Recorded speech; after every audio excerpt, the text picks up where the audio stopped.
Assalamualaikum warahmatullahi wabarakatuh. Bismillahirrahmanirrahim. Alhamdulillahi rabbil alamin. Wassalatu wassalamu ala asyrafil mursalin sayyidina Muhammadin wa ala alihi wa sahbihi ajma'in. Kita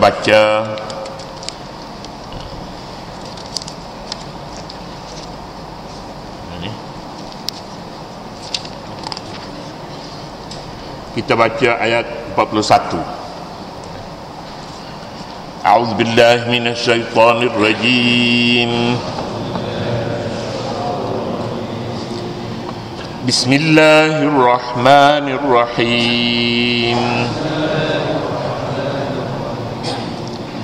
Wa ashabus shimali ma ashabus shimal.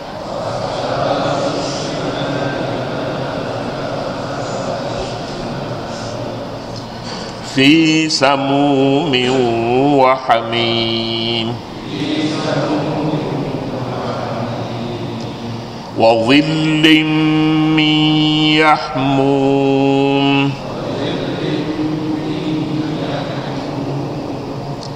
لا بارد ولا كريم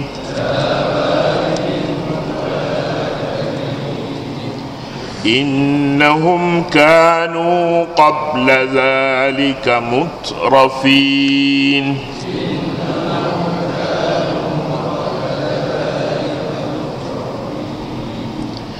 وكانوا يصرون على الحنث العظيم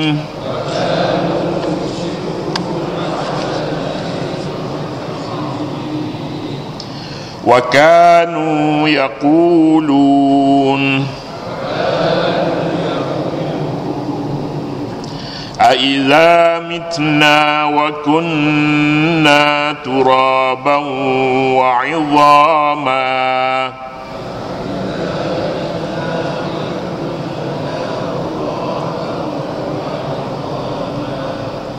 أإنا لمبعوثون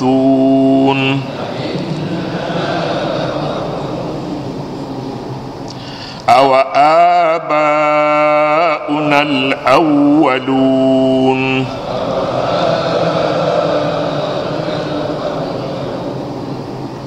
صدق الله العظيم. Wa ashabus shimal, dan puak kiri. Ma ashabul shimal, ma ashabus shimal, alangkah seksanya puak kiri. Alangkah seksanya keadaan puak kiri itu. Fi samumin wa hamim, mereka diseksa dalam angin yang membakar dan air yang mendidih. Wa zillim min yahmum, serta naungan dari asap hitam. La baridun wala karim, tidak sejuk dan tidak pula memberi kesenangan. Innahum kanu qabla dhalika mutrafin, sesungguhnya mereka sebelum ini dilalaikan oleh kemewahan dunia dari mengingati hukum Tuhan. Kita beralih kepada kumpulan ketiga dalam surah Al-Waqi'ah ini, yang membahagikan manusia pada hari akhirat kepada tiga kumpulan. Pertama, kumpulan as-sabiqun. As-sabiqun ulaikal muqarrabun. Kumpulan terdahulu, dan yang terdahulu mereka ini orang yang hampir dengan Allah Subhanahu wa taala. Ini manusia istimewa. Manusia istimewa. Kerana mereka hidup di dalam dunia dulu sebagai orang yang mukmin, muslim, yang benar-benar beriman dan Islam. Yang kedua, kumpulan disebutnya ashabul yamin, kumpulan kanan. Mereka juga orang yang berjaya di akhirat nanti, menduduki syurga. Dinyatakan bagaimana syurga itu telah selesai. Kumpulan ketiga yang kita baca ini ashabus shimali. Ma ashabus shimal. Ashabus shimal, kumpulan kiri. Apa itu? Ma ashabus shimal, buruknya balasan terhadap golongan kiri. As-shimal, shimal maknanya kiri. Kalau baca shamal, shamal Afrika utara, shamal utara, shimal kiri, kan jauh tu barisnya. Baris saja yang membezakan di antara utara dan kiri. Setengah orang bertukar. Yang kiri pun utara, yang utara pun kiri. Jadi semuanya shimal. Shimal maknanya kiri, shamal utara, shamal Afrika utara Afrika misalnya. Ya.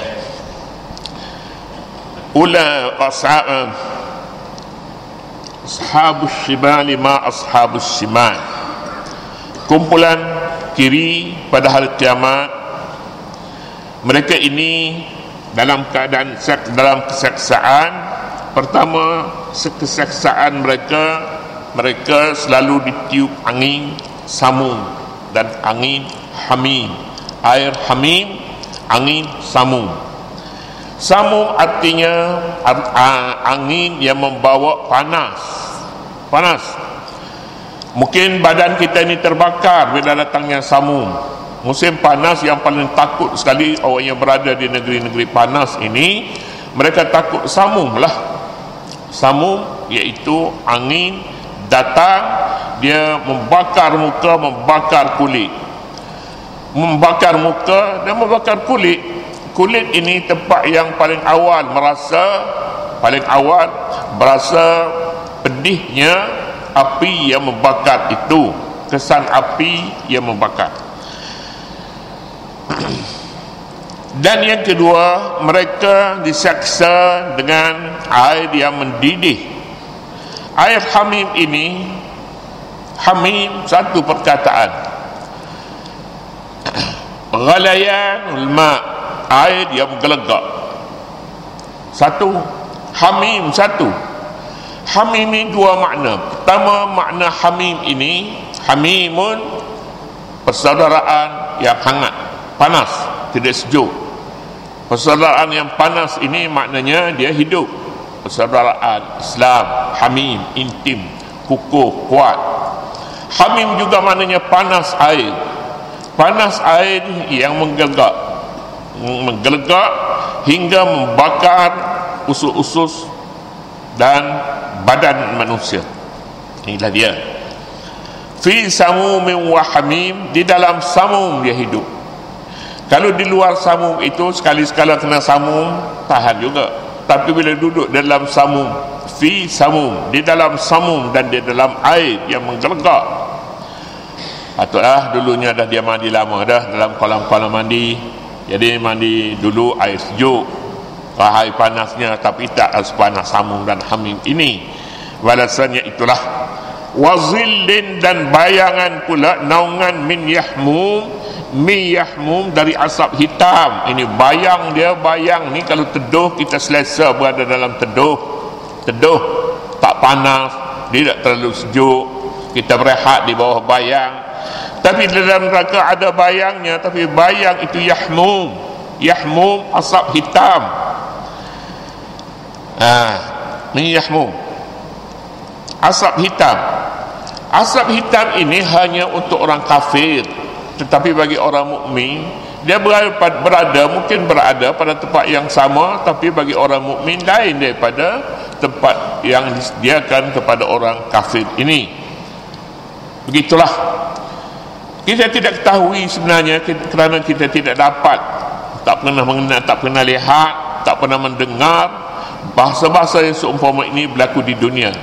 Kalaupun ada samum di dunia ini, api yang dia hantar ke dunia ini setelah dibasuh 70 kali basuh dan dia sejuk, 70 kali basuh.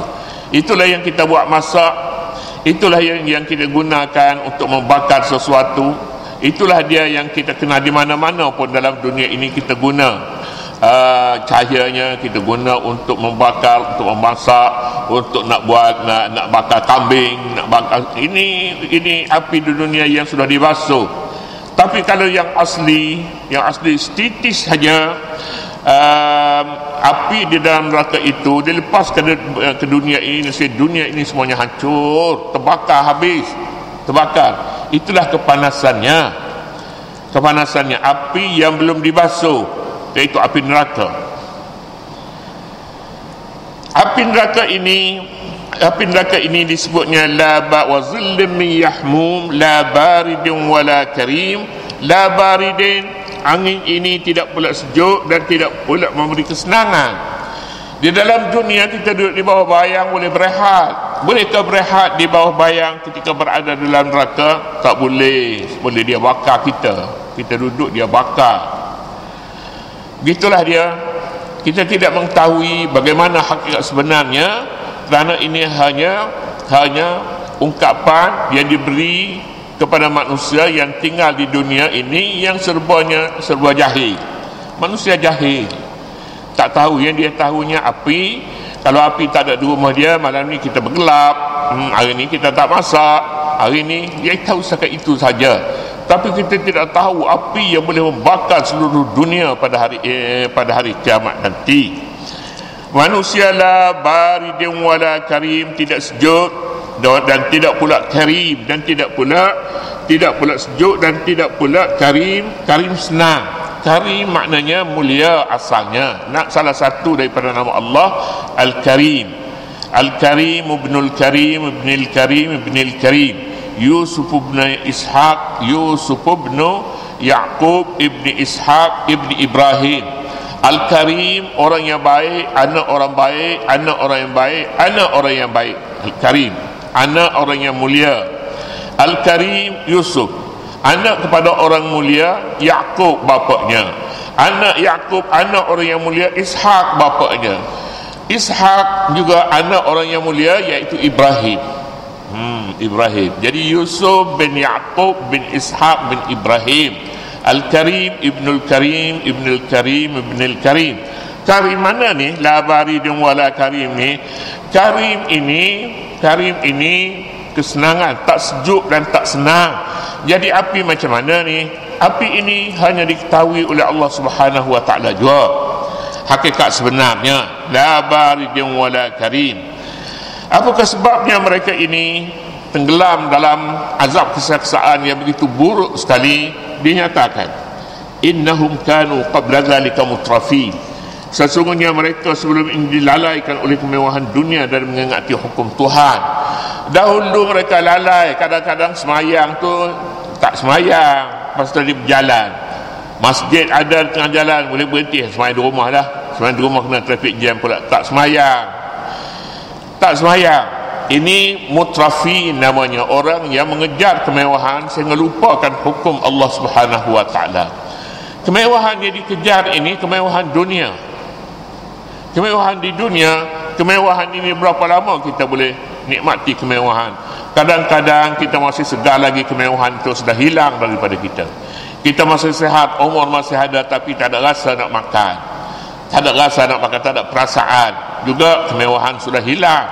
Jadi dengan itu mengejar benda-benda yang sekejap ini, kita melupakan perkara yang selama-lamanya, adalah satu kesilapan yang besar. Beginilah orang yang disebutnya nanti ashabus shimal, kumpulan kiri. Innahum kanu qabla dhalika mutrafin.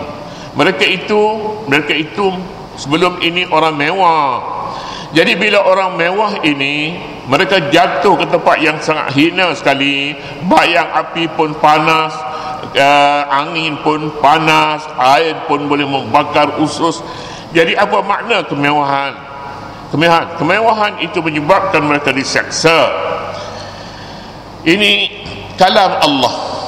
Innahum kanu qabla dhalika mutrafin.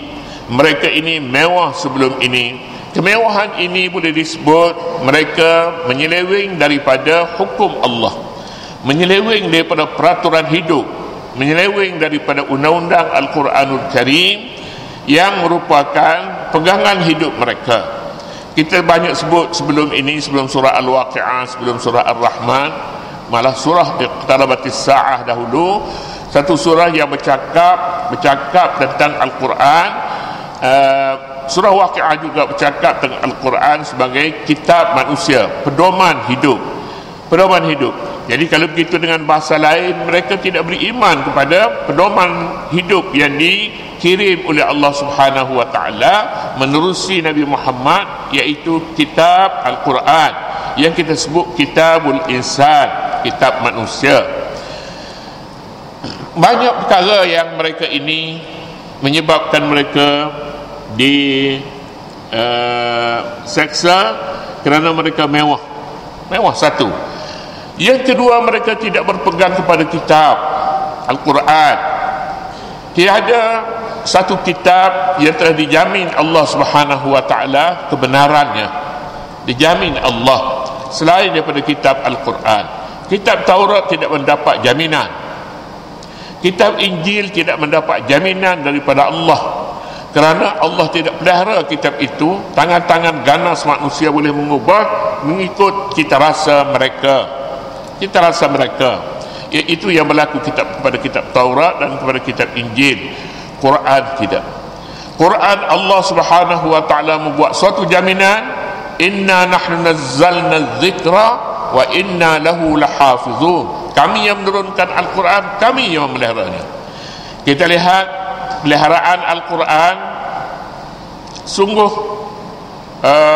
besar, kerana setiap zaman, sepanjang jalan Al-Quran sampai kepada hari ini, musuh-musuh cuba untuk menghapuskannya, membakarnya, mencontingnya, membuangnya dalam tanah dan berbagai-bagai lagi. Apakah Al-Quran hilang daripada ingatan manusia? Al-Quran tetap berada dalam ingatan manusia.